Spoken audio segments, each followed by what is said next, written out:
Bom dia mais uma vez. Bom dia. Queridos irmãos, sejam muito bem-vindos.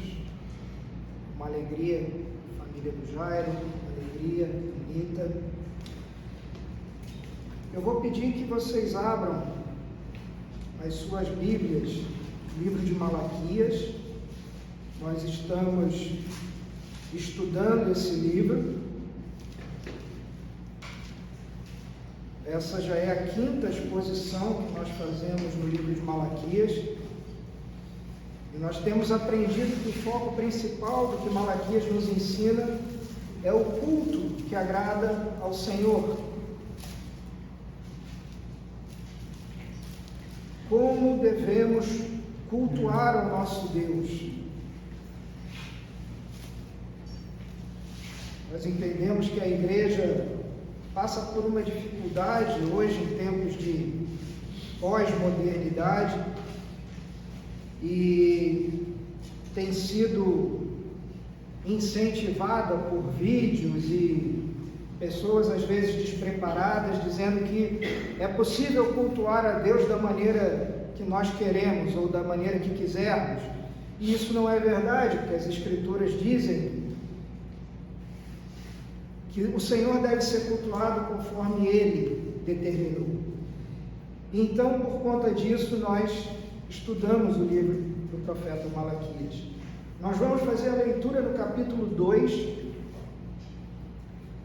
do verso 10 até o verso 16.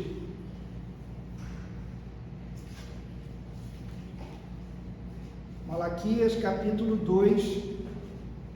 Nós vamos ler do verso 10 até o verso 16. Eu faço a leitura na NAA, mas você pode acompanhar na sua versão de preferência. Diz assim a palavra do Senhor: não temos nós todos o mesmo Pai? Não nos criou o mesmo Deus?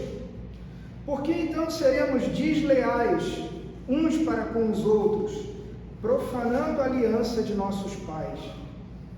Judá tem sido infiel e a abominação foi cometida em Israel e em Jerusalém, porque Judá profanou o santuário do Senhor, o qual ele ama, e se casou com a adoradora de Deus estranho. O Senhor eliminará das tendas de Jacó aquele que fizer isso, seja ele quem for, mesmo que apresente ofertas ao Senhor dos Exércitos. A outra coisa que vocês fazem: cobrem de lágrimas o altar do Senhor com choro e gemidos, porque ele já não olha para a oferta e nem a aceita com prazer. E vocês perguntam por quê? Porque o Senhor foi testemunha da aliança entre você e a mulher da sua mocidade, a quem você foi infiel, sendo ela a sua companheira e a mulher da sua aliança. Não fez o Senhor somente um, mesmo que lhe sobrasse o espírito? E por que somente um? Porque buscava uma descendência piedosa. Portanto, tenham cuidado para que ninguém seja infiel para com a mulher da sua mocidade, porque o Senhor, o Deus de Israel, diz que odeia o divórcio, e também aquele que cobre de violência as suas roupas, diz o Senhor dos Exércitos. Portanto, tenham cuidado e não sejam infiéis. Amém? Amém. A identidade do povo de Deus e a pureza do povo de Deus. Essas são duas coisas que são muito ligadas ao culto, tanto no Antigo Testamento quanto no Novo Testamento. Deus quer ser cultuado, Deus quer ser adorado, mas, segundo as Escrituras Sagradas, Ele quer ser cultuado e adorado por verdadeiros adoradores, verdadeiros crentes, verdadeiros cristãos, por pessoas que realmente sejam seus filhos, suas filhas, e que estejam vivendo vidas santas, que estejam vivendo vidas de santidade. Os casamentos mistos, eles eram um dos fatores que afetavam a vida e afetavam a santidade do povo de Deus, lá no Antigo Testamento. E lá está repleto de exemplos em que os israelitas começaram a se casar com mulheres pagãs, mulheres não cristãs, mulheres que não eram judias naquela época, mulheres que não pertenciam ao povo de Deus. E o que acontecia? Em vez dessas mulheres se converterem ao Deus de Israel, elas acabavam convertendo os homens, os israelitas, a esses deuses pagãos. E por conta disso, o culto a Deus começava a ser profanado. Ele se tornava um culto sincrético. O que é o sincretismo? É a mistura de religiões. Essas mulheres que não eram mulheres tementes ao Deus de Israel, elas adoravam outros deuses e elas seduziam os homens de Israel para que adorassem esses deuses que elas serviam. E aí esses homens, para agradá-las, frequentavam esses cultos que elas ofereciam aos deuses pagãos. E com isso o que acontecia era que as famílias sofriam. Por quê? Porque os filhos que eram criados nesses lares, eles simplesmente não sabiam o que fazer, o que Deus adorar, porque haviam duas religiões dentro da casa deles. Esse lar ficava dividido. E assim o culto a Deus ia, pouco a pouco, se enfraquecendo na vida da nação, na vida do povo de Israel. Se você é um bom leitor da palavra de Deus, você deve se lembrar que isso aconteceu com Salomão. Ou seja, o homem mais sábio do mundo, o homem que quando foi coroado rei, pediu ao Senhor sabedoria, e porque pediu de maneira correta, Deus o abençoou com tudo. O homem mais rico, o homem mais sábio, o homem com mais terras, que mais expandiu o reino, foi o homem que, por questões políticas, fez alianças com reinos que Deus havia proibido, casou-se com mulheres desses reinos e foi a ruína.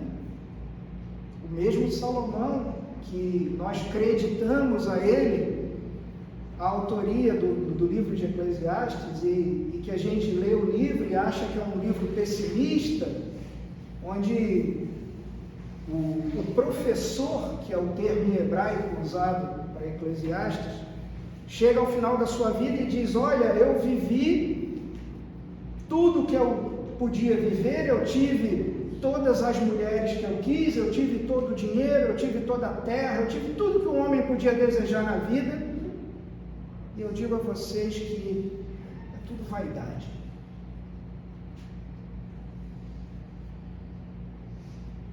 Essa foi uma das causas do cativeiro de Israel. O povo, depois do rei Salomão, onde a gente entra no reino dividido, reino do norte, reino do sul, começa exatamente nesse caminho. Desde o final do livro de Josué, a gente já vê isso acontecendo, quando a ordem do Senhor era para que, ao entrarem na terra prometida, ao tomarem aquela terra, que aquele povo pagão fosse eliminado. E o povo desobedeceu. E os homens se casaram com aquelas mulheres. E dali em diante o povo, volta e meia, caía. Porque o culto não era mais o mesmo. Porque as famílias não eram mais as mesmas. Logo no início do livro de Juízes, a gente percebe que outra geração nasceu depois da geração de Josué, uma geração que não conhecia o Senhor. Então agora Malaquias está nos contando que, mesmo depois deles serem castigados por causa da idolatria, por causa da desobediência, por causa desses casamentos, chamados casamentos mistos, casamentos com nações pagãs, mesmo depois disso tudo, o povo estava fazendo a mesma coisa.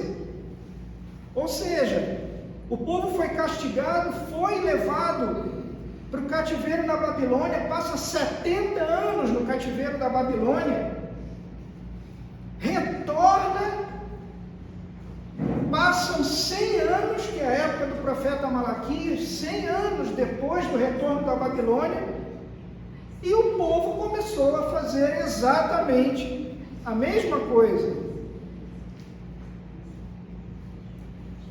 Se casando com mulheres que eram mulheres pagãs.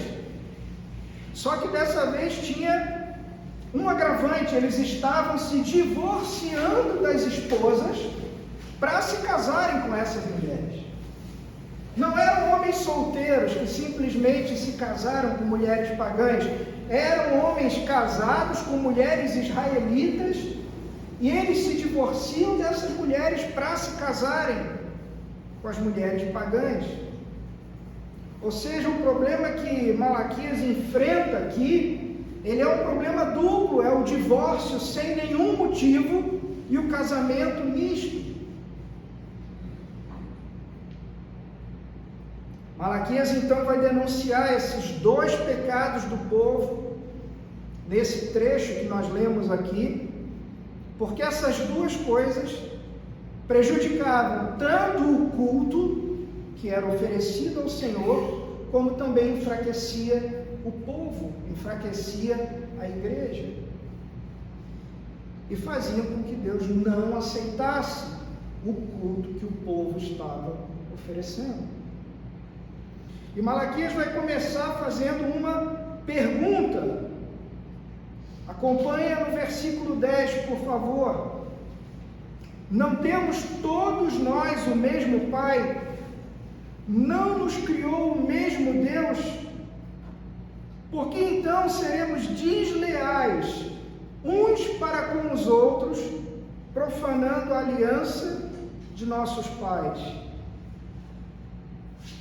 Malaquias está partindo da seguinte premissa: nós todos, homens, mulheres, nós temos o mesmo Pai, nós todos fomos criados pelo mesmo Deus, a sua imagem e a sua semelhança, eleitos por Ele para fazer parte do seu povo, para fazer parte da sua igreja. Ou seja, Deus é o nosso Pai e o nosso Criador. E então vem a pergunta: por que somos infiéis uns com os outros, quebrando a aliança dos nossos pais? O raciocínio de Malaquias era: se a minha esposa é minha irmã em Cristo, filha do mesmo Deus, criada pelo mesmo Pai, por que eu seria desleal, infiel a ela? Essa é a pergunta que Malaquias faz ao povo. E no final do verso 10, o profeta vai dizer que essa deslealdade acontece quando nós quebramos a aliança dos nossos pais. Mas qual é essa aliança que Malaquias está falando aqui? É aquela aliança que Deus fez com Abraão, com Isaac, com Jacó, dizendo que a descendência deles seria povo exclusivo de Deus, povo separado por Deus, um povo separado para Deus. É isso que significa exclusivo. E a gente já viu, quando a gente tem estudado isso, tanto no Antigo quanto no Novo Testamento, quando a gente fala, nós somos chamados a ser santos. Ou seja, separados desse mundo, separados de tudo que aquilo que o mundo diz que é normal, que é correto, a gente vê que não. Então nós somos separados. Nós vivemos no mundo, nós não vivemos numa caverna. O chamado do Senhor é para viver nesse mundo, porém separados, agindo de maneira diferente. Ou seja, o povo que deveria ser exclusivo de Deus, ele começa a se misturar com outros povos, quebrando a aliança que Deus havia feito com os patriarcas, com Abraão, com Isaac, com Jacó. Ou seja, primeiro os israelitas tinham uma aliança, Abraão, Isaac e Jacó, seriam um povo exclusivo do Senhor, e depois as mulheres com quem os homens do povo de Deus tinham se casado eram filhas desse mesmo pai, criadas pelo mesmo Deus. Então, diante disso tudo é que vem a pergunta: você está sendo desleal? Por quê? Por que você tem abandonado a esposa, a mulher da sua mocidade? E no versículo 11, ele vai direto no ponto, ele diz: Judá tem sido infiel, e abominação foi cometida em Israel e em Jerusalém, porque Judá profanou o santuário do Senhor, o qual ele ama, e se casou com a adoradora de Deus estranho. Ou seja, Judá, a principal tribo de Israel, a tribo que nós sabemos de onde viria o Messias, estava profanando o santuário, se casando com a filha de um Deus estranho. É dessa forma que Deus entende o casamento misto: infidelidade, abominação. E por que abominação? Você pode perguntar. Porque em várias passagens do Antigo Testamento, Êxodo, Deuteronômio, Josué, os profetas, Deus vai dizer ao seu povo: vocês são meu povo exclusivo. Eu separei vocês para mim. Não se misturem com outros povos. Isso vai enfraquecer vocês. Isso vai enfraquecer a lealdade que vocês têm a mim. Isso vai enfraquecer, isso vai mudar o culto que vocês prestam a mim. Mas Malaquias afirma que eles profanaram o santuário do Senhor. Percebe? Tudo se volta para o culto. Tudo afeta como nós ou como aquelas famílias prestavam culto ao Senhor. Mas tudo bem, como que eles profanaram então o santuário? Se casando com mulheres que eram filhas ou adoradoras de um Deus estranho. A palavra pagã ou pagão significa literalmente em hebraico filho de Deus estranho. Mulheres que não conheciam, não adoravam, não temiam o Deus de Israel. Da mesma forma que nós hoje somos chamados de filhos de Deus, família de Deus, o pagão era chamado filho de um Deus estranho. Então esses homens traziam essas mulheres para adorar a Deus, mas mesmo estando essas mulheres no meio do povo, no meio do culto, o coração delas não estava ali. O coração delas estava lá nos deuses que elas adoravam, aqueles ídolos. E Malaquias vai dizer: isso é uma profanação. Você pode pensar assim: mas hoje nós convidamos amigos, pessoas que não são cristãos para conhecer, para vir ao culto na nossa igreja, para ouvir a palavra de Deus. Mas o contexto aqui é diferente, porque esses homens estavam trazendo essas mulheres no lugar das esposas. Ele estava se divorciando dessas esposas para se casar com essas mulheres. Ou seja, trazer essas mulheres para o culto nessa circunstância, como se essas mulheres fizessem parte do povo de Deus, o profeta diz: isso é abominação. Isso é profanar o culto, isso é profanar o santuário do Senhor.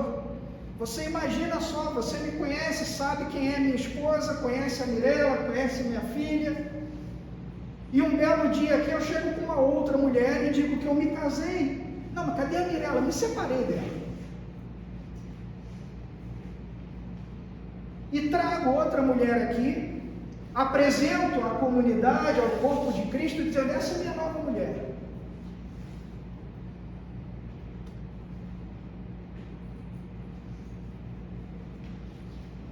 Tudo isso afetava o culto, tudo isso afetava as famílias. Imagina a criança que crescia numa família em que o pai havia feito algo desse tipo.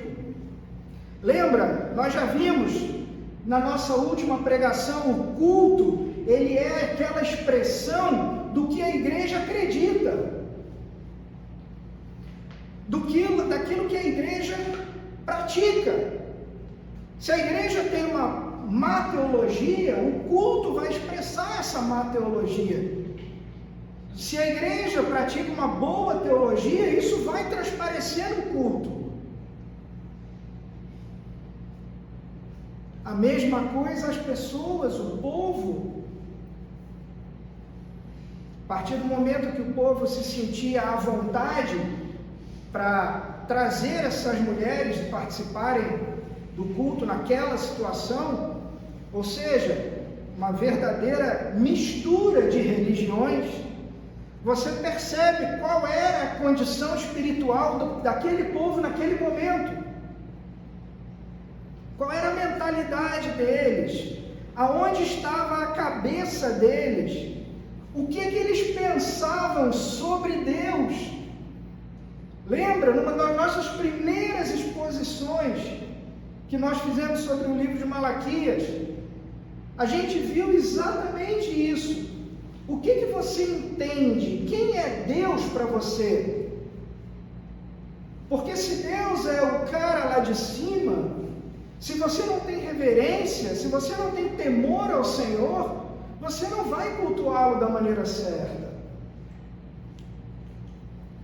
E no versículo 12, vai vir o juízo de Deus sobre aquele povo. Vai dizer que o Senhor eliminará das tendas de Jacó aquele que fizer isso, seja ele quem for, mesmo que apresente ofertas ao Senhor dos exércitos.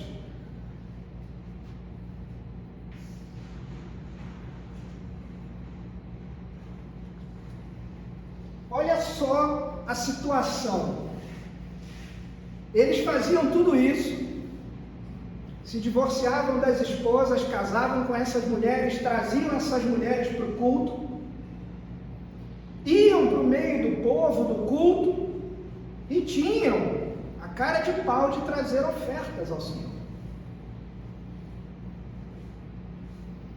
Mas o profeta está dizendo: olha, isso não vai adiantar de nada, porque a mão do Senhor vai pesar sobre essas pessoas, fosse quem fosse, no sentido de dizer, não adianta trazer oferta. Você já viu isso acontecer na igreja moderna? Alguém que vive uma vida moralmente errada, alguém que vive uma vida literalmente torta. Você conhece a musiquinha do homenzinho torto? Que vivia na casa torta e andava no caminho torto? Pois é.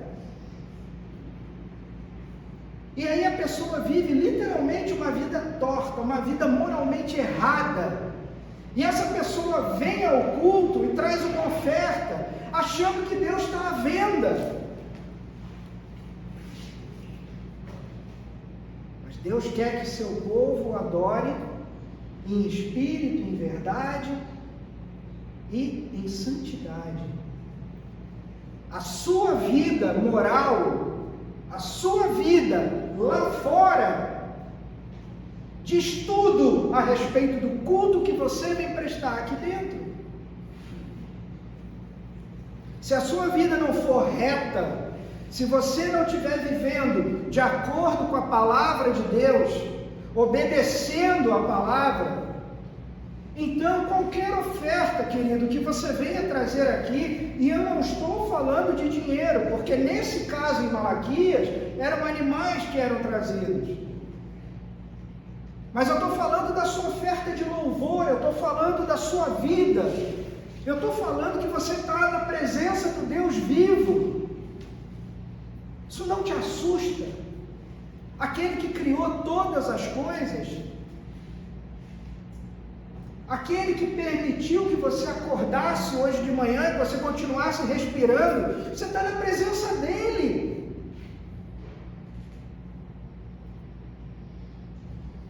Se você não viver de acordo com a palavra dele, então qualquer oferta é em vão. O que o profeta fala, o que o Senhor fala através do profeta, é que aquelas pessoas seriam eliminadas do seu povo. Olha agora o verso 13. A outra coisa que vocês fazem: vocês cobrem de lágrimas o altar do Senhor com choro e gemidos, porque ele já não olha para a oferta, nem a aceita com prazer. O povo estava desobedecendo a Deus, fazendo aquilo que não era certo, e eles sabiam que não era certo, mas ainda assim questionavam o Senhor. Por que o Senhor não responde às nossas orações? Deus já não aceitava o culto que era oferecido, a oferta era rejeitada. Lembra que para piorar a situação eles ainda traziam animais com defeitos, cegos, aleijados, animais que eram proibidos segundo a aliança. Existe uma relação muito estreita entre a minha vida, a minha conduta moral e o culto que Deus aceita.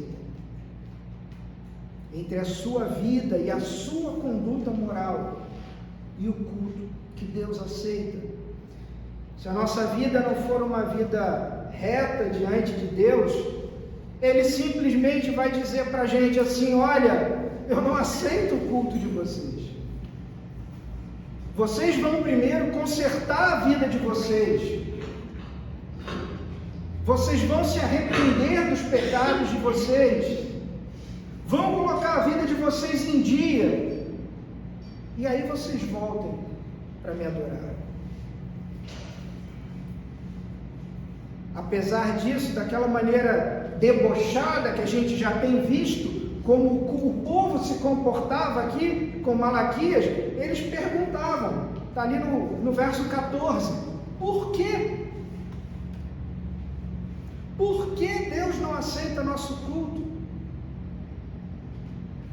É como se eles estivessem dizendo assim: olha, nós não estamos trazendo a oferta, tinha que trazer a oferta, eu trouxe a oferta. A gente não está aqui presente, vocês não dizem que a gente tem que vir ao culto, eu estou aqui no culto. Por que Deus não aceita?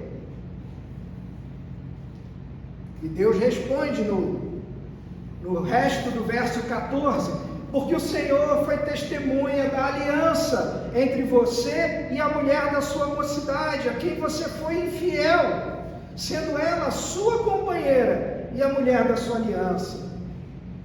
Essa resposta do Senhor aponta não só para essa questão do casamento misto, mas também vai apontar para a questão do divórcio, da questão da quebra da aliança, da infidelidade. E do versículo 14 até o versículo 16, Deus vai dar 3 motivos de por que ele não aceita o divórcio. Primeiro motivo que ele dá, verso 14, é a quebra da aliança.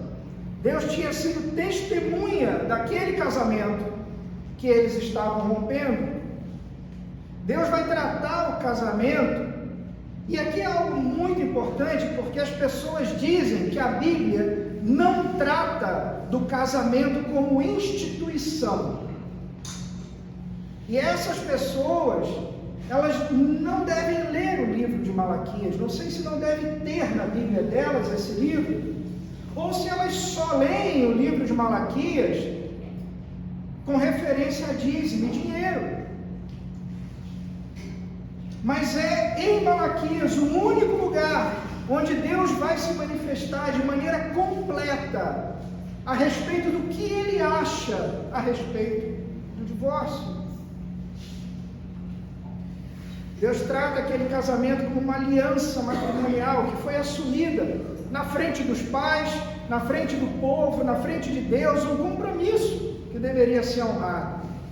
E o divórcio é a quebra dessa aliança, a quebra desse compromisso que aquele homem e aquela mulher haviam contraído com Deus como testemunha. Segundo motivo de por que o Senhor odeia o divórcio, o homem e a mulher foram criados por Ele, pelo Senhor. E o argumento de Deus começa no verso 15 com uma pergunta: não fez o Senhor somente um? A expressão um só aqui é uma referência a Gênesis 2, lá no verso 24. Quando o autor de Gênesis diz que Deus criou o homem e a mulher, ambos deixarão seu pai e se tornarão uma só carne. Ou seja, Deus forma o homem e a mulher com o propósito de que eles se tornassem uma só carne. A NVT vai dizer: em corpo e em espírito, vocês pertencem a Ele. Somos propriedade exclusiva do Senhor, Ele nos criou para Ele. E por que Deus fez do homem e da mulher um só? Verso 15: e por que somente um? Porque buscava uma descendência piedosa. Outras traduções vão dizer: buscava uma descendência santa, separada. O ponto aqui, querido, é que o objetivo de Deus, quando cria o homem e a mulher e os une, tornando eles um só, era preservar a família. A ideia mais perfeita do Senhor é a família. E por que essa é a ideia mais perfeita do Senhor? Porque da família nasceria aquele que seria o herdeiro do mundo. Da família viria o Messias. E se você destrói a família, como o Messias vai nascer? Porque o Senhor criou o homem e mulher. Deus não criou 2 homens ou 2 mulheres. Ou seja, o divórcio quebra esse propósito original do Senhor quando Ele planeja a família desde a criação. Deus não gosta do divórcio porque contraria o plano original traçado por Ele. Terceiro ponto de que porque o Senhor odeia o divórcio é simplesmente o que o profeta fala, o ódio pelo divórcio.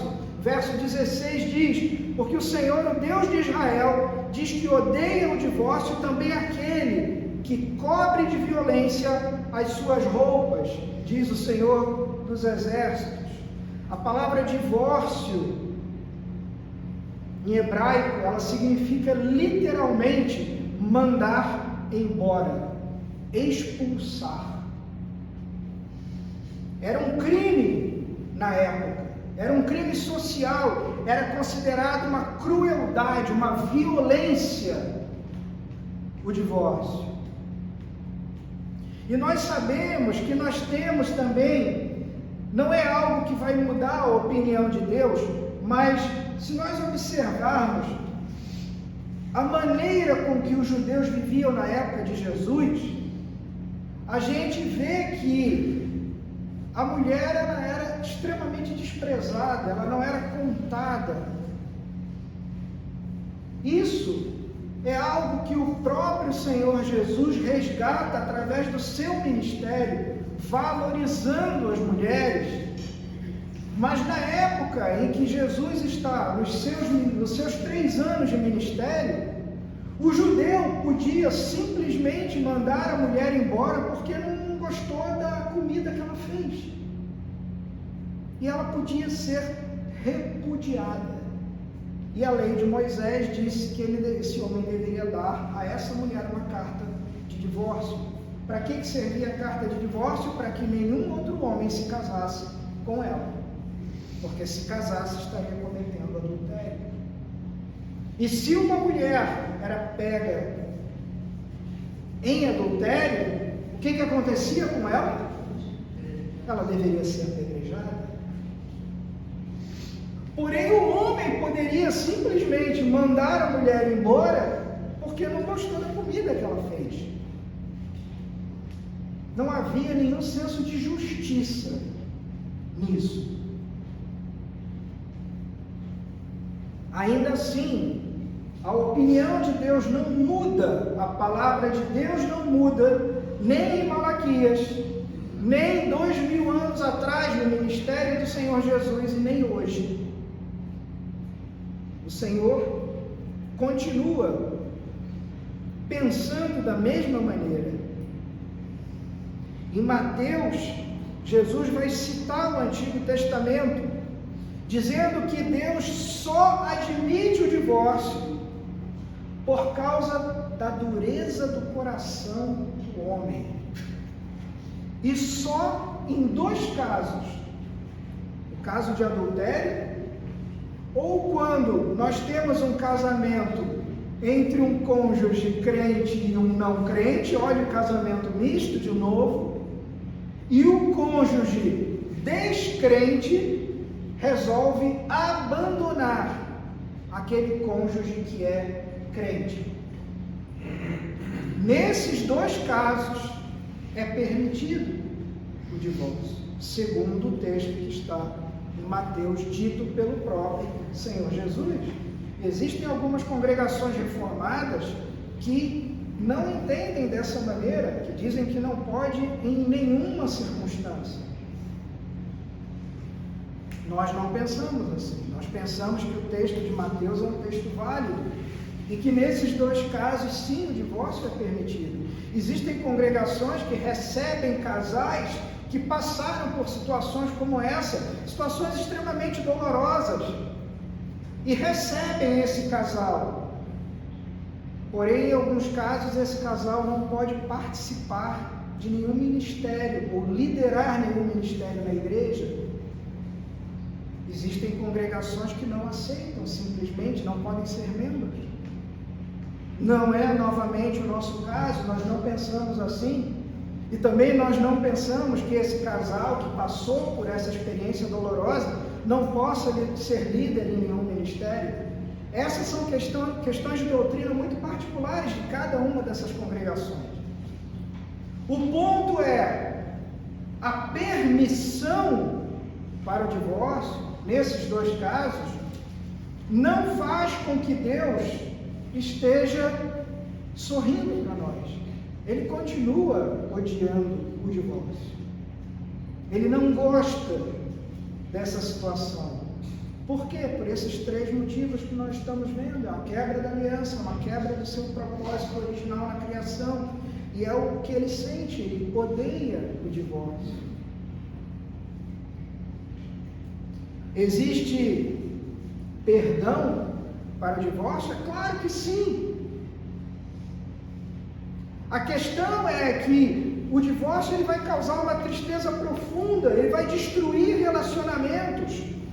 Não é só o casal, muitas vezes famílias de ambos os lados são destruídas. É nocivo para a igreja, prejudica a integridade da família, prejudica os filhos. Então, o que aqueles homens estavam fazendo lá no tempo de Malaquias era abandonar as suas mulheres. Não havia casos de divórcio justificáveis por uma traição da esposa.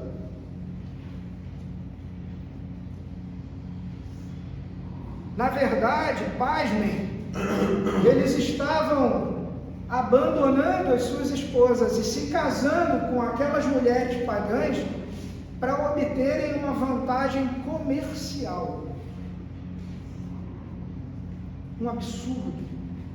Quando o povo retorna da Babilônia, encontram ali uma série de cartéis comerciais, associações de comerciantes, e essas associações, formadas na sua maioria por homens pagãos, eles ofereciam vantagens comerciais se o homem se casasse com a sua filha, ou com a parentela, ou algo do tipo. Então, o homem simplesmente, o homem israelita, abandona sua esposa por nada, se casa com essa mulher para obter uma vantagem financeira, traz essa mulher para dentro do culto e pergunta ao Senhor: por que o Senhor está triste comigo? Por que o Senhor não aceita a minha oferta?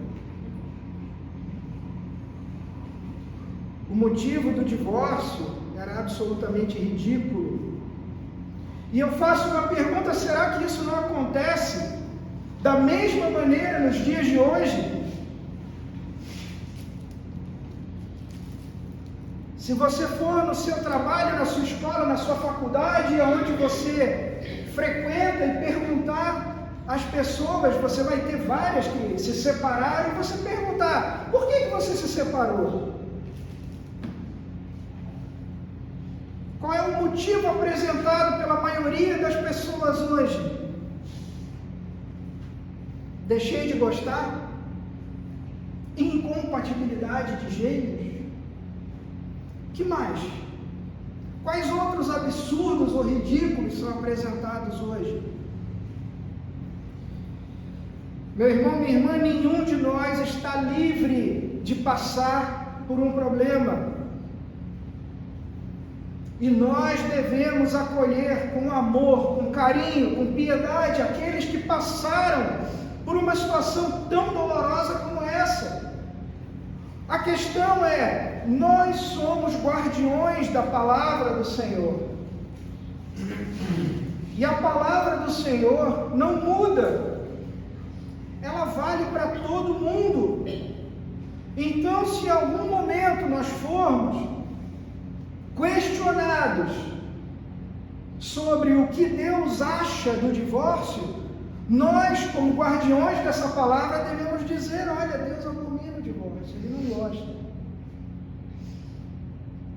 É a mesma coisa que nós responderíamos a qualquer outro pecador que entrasse por essa porta e que nos questionasse: posso ser acolhido na comunidade de vocês?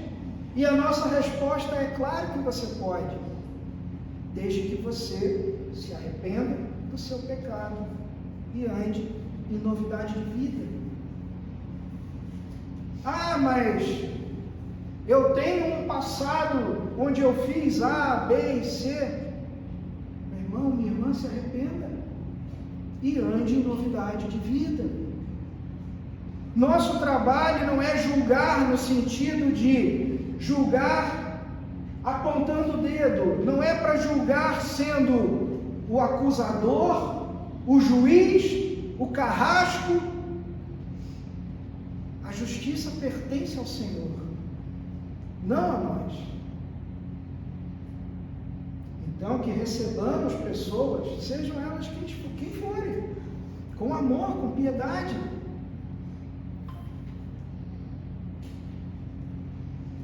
Nós nunca vamos desprezar quem passou por isso, mas nós não podemos ignorar a vontade do Senhor. Assim como nós somos questionados, e as pessoas aí fora querem que a gente diga que é normal. Não, querido, não é normal. Ah, mas eu faço o que eu quiser da minha vida. Tudo bem, haverão consequências. Mas o meu trabalho, o seu trabalho como pregador do Evangelho, é simplesmente dizer, olha, não é normal. Existe solução, se arrependa. Reconheça o Senhor. Reconheça o sacrifício de Jesus naquela cruz por você. E se junte a nós. Por fim, no verso 16, o profeta, o Senhor, termina com uma exortação. Portanto, tenham cuidado e não sejam infiéis. Ou seja, por 2 vezes Deus vai dizer aos homens, naquele caso, Deus estava se dirigindo aos homens em Israel, para que eles cuidem deles mesmos e não sejam infiéis. Está no final do verso 15 e também no verso 16. Para nós hoje, o que significa isso? Significa que todos nós, homens, mulheres, precisamos vigiar o nosso coração, vigiar os nossos olhos, vigiar os nossos pensamentos, porque os meus olhos, se você estiver conversando comigo, você pode ver que eu posso olhar para um lado, eu posso olhar para o outro. A minha boca, você vai escutar daquilo que eu estou falando. Mas e o meu coração? E o meu pensamento? Só o Senhor conhece. Quantas vezes eu peco durante um dia em pensamento? Aquele instinto que a gente tem de desejar de repente a alguém que simplesmente, tomara que essa pessoa caia da escada aqui e quebre a perna, porque a pessoa foi grosseira com a gente, ou porque nós fomos contrariados, ou porque alguém falou pra gente assim, você está errado, ou porque tomamos uma fechada no trânsito, ou qualquer outro motivo bobo. Vigiar o nosso coração, vigiar nossos pensamentos, obedecer a palavra de Deus, seguir aquilo que ela nos diz para seguir. Eu termino com algumas aplicações do nosso texto bíblico para hoje. A Bíblia vai nos ensinar, tanto lá no Antigo Testamento, como nós já vimos, como também no Novo Testamento. Nós lemos hoje, aqui na leitura congregacional, o texto de Paulo, segunda carta de Coríntios. Um crente não deve se casar com um descrente. Ponto. Parágrafo. Vamos mudar de assunto. Porque essa é a recomendação do Senhor. Ah, mas pode ser que dê certo. Olha, a minha experiência do Beto, a experiência de N outras pessoas a quem nós acompanhamos é de que se 1% dá certo é muito, porque a grande maioria absoluta não dá certo. A gente viu hoje o quanto que Deus se importa com a família, com esse projeto chamado família, o plano criado desde a criação. E um casamento assim é receita para o erro. Infelizmente, a probabilidade de um divórcio é alta. Eu estou falando de uma pessoa cristã, praticante, não alguém que diz, eu sou cristão, eu creio em Jesus Cristo, porque Já vimos que até os demônios creem. Estou falando de uma pessoa que vive uma vida cristã piedosa. A probabilidade é alta, infelizmente. Os filhos perdem, a família perde, a gente viu. Conhece aquele ditado de que o cachorro com 2 donos morre de fome? Pois é. Os filhos vão olhar e vão ver o seguinte: tá, mas que Deus eu sigo? O Deus de meu pai, da minha mãe, que vai à igreja no domingo, ou o outro Deus? O Deus do mundo, o Deus do dinheiro, o Deus da facilidade, o Deus do atalho, do jeitinho, o Deus do não tem problema. Que Deus eu sigo? Ainda que esse casal permaneça junto, os filhos não sabem o que fazer. E assim a próxima geração, quando esses filhos se casarem, eles também vão dizer: eu me caso com quem eu quiser, não tem problema me casar com um crente ou com um não crente. E assim a próxima geração perde. E mais uma vez o culto a Deus vai ser comprometido. E mais uma vez a aliança vai ser quebrada. E mais uma vez o plano original de Deus vai ser quebrado. Deus deseja ser adorado por pessoas que de fato o conheçam, que de fato o tenham em seu coração. Se a Bíblia diz não, nós devemos obedecer. Se nós somos cristãos, a Bíblia não é um livro de conselhos, ela é um livro autoritativo, ela tem autoridade sobre a nossa vida.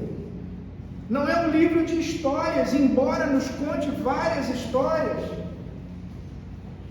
É um livro em que o próprio Deus se revela a nós. E se você realmente crê nisso, se você realmente olha para esse livro e entende que Deus usou homens e mulheres para escrever esse livro ao longo de quase 2000 anos, de que as palavras que estão aqui são santas, então você tem que dar algum crédito, você tem que tratar esse livro com algum respeito. De novo, você está diante do Deus vivo.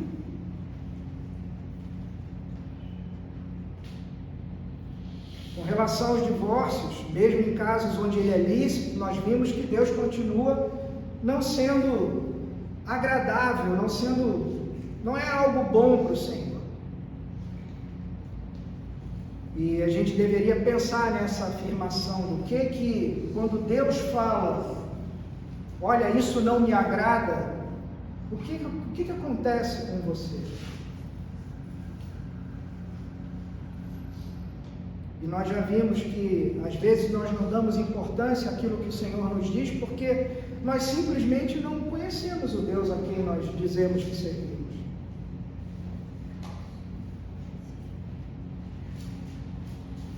Como nós aprendemos hoje, existe perdão no divórcio para qualquer outro pecado que nós possamos ter vivido, mas a gente precisa, nós que estamos aqui, somos pais, somos avós, somos bisavós,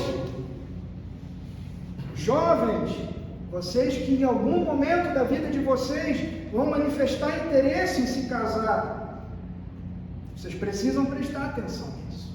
Mas nós precisamos ensinar aos nossos filhos, para que os nossos filhos ensinem aos nossos netos qual é o desejo do Senhor e tentar evitar algo assim no futuro.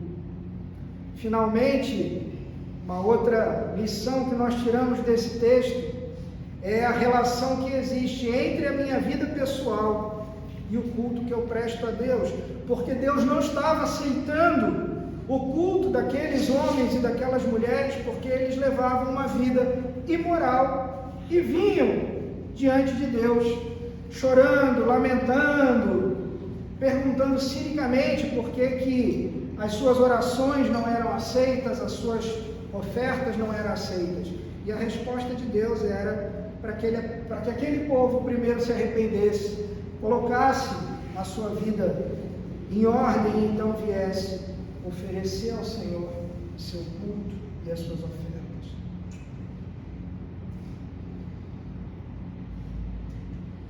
Eu entendo que esse texto é extremamente importante, como qualquer outro texto da Escritura, que esse estudo é atual e importante porque nós vivemos situações incrivelmente parecidas com essa do tempo do profeta Malaquias. E nós devemos orar, clamar ao Senhor pela sua misericórdia, pelo seu amor, pelo seu cuidado, pelas suas bênçãos, pedindo que o Espírito Santo, como o Beto colocou agora no início, para que nós sejamos constrangidos pelo Espírito Santo, porque é Ele que vai apontar o nosso pecado. É Ele quem diz para nós que haverá um juízo futuro. É Ele que nos informa de uma condenação que está à nossa porta se a gente não mudar de vida. Então que o Espírito nos constranja para que a gente realmente mude. Se você não tem força, se você está se sentindo fraco, se você está vivendo uma situação que você acha não vou conseguir, peça ajuda. Essa é uma comunidade onde nós nos chamamos de irmãos, não é à toa. Clame ao Senhor, mas clame por ajuda. Nós estamos aqui para andar juntos. É difícil sozinho, mas é um pouco menos difícil quando nós andamos juntos. Pedir que você feche os teus olhos, vamos orar. Senhor Deus, nós agradecemos, Senhor, pela Tua palavra. Sabemos que é uma palavra difícil, que mexe com os nossos achismos, com os nossos hábitos, com aquilo que a gente pensa ser certo, mas nós pedimos, Senhor, que Teu Espírito nos constranja, nos mostre que a Tua palavra é certa. Que a gente parta sempre desse princípio. A Tua palavra é a verdade. Que todo o resto, que todas as nossas opiniões, Senhor, sejam formadas a partir dessa verdade. Se a Tua palavra nos diz que o Senhor é bom, então o Senhor é bom. Seja qual for a circunstância que nós venhamos a enfrentar. Se a Tua palavra nos diz que o Senhor é justo, que nós vivamos isso. O Senhor nos ama, que nós abracemos essa verdade e que nós venhamos a entender que aquele que ama é aquele que cuida, que disciplina a gente, porque se importa conosco. Pedimos, Pai, a intervenção divina nas nossas vidas, nos nossos casamentos. Oramos, Senhor, pela conversão dos nossos queridos, dos nossos parentes, Pai. Pedimos que o Senhor tenha misericórdia, que o Senhor os chame, Pai. Pedimos que o Senhor nos dê oportunidade de pregar a Tua palavra a cada um deles, de pregar a Tua palavra e de viver a Tua palavra, para que eles vejam, Senhor, mudança e novidade de vida em cada um de nós, para que eles queiram conhecer esse Deus que faz milagres, que transforma as nossas vidas. Clamamos, Senhor, pela Tua misericórdia, pelo Teu cuidado. Oramos pelas famílias de cada um aqui, Senhor, por todas as famílias representadas aqui, Pai. Pedimos que o Senhor as guarde, as proteja. Pedimos que o Senhor também nos leve em tranquilidade para as nossas casas, que tenhamos uma semana abençoada, que tenhamos oportunidade, Senhor, de pregar a Tua palavra. Força, Senhor, e disciplina para ler a Tua palavra, para termos uma vida de oração, comunhão e relacionamento contigo. Nós te agradecemos pela oportunidade de cultuar o teu nome e pedimos, Pai, que o nosso culto agrade ao Senhor, que o nosso culto glorifique sempre, Pai, o teu santo nome. E é no nome do Senhor Jesus Cristo, teu Filho, nosso Senhor, que nós oramos agradecidos. Amém. Amém.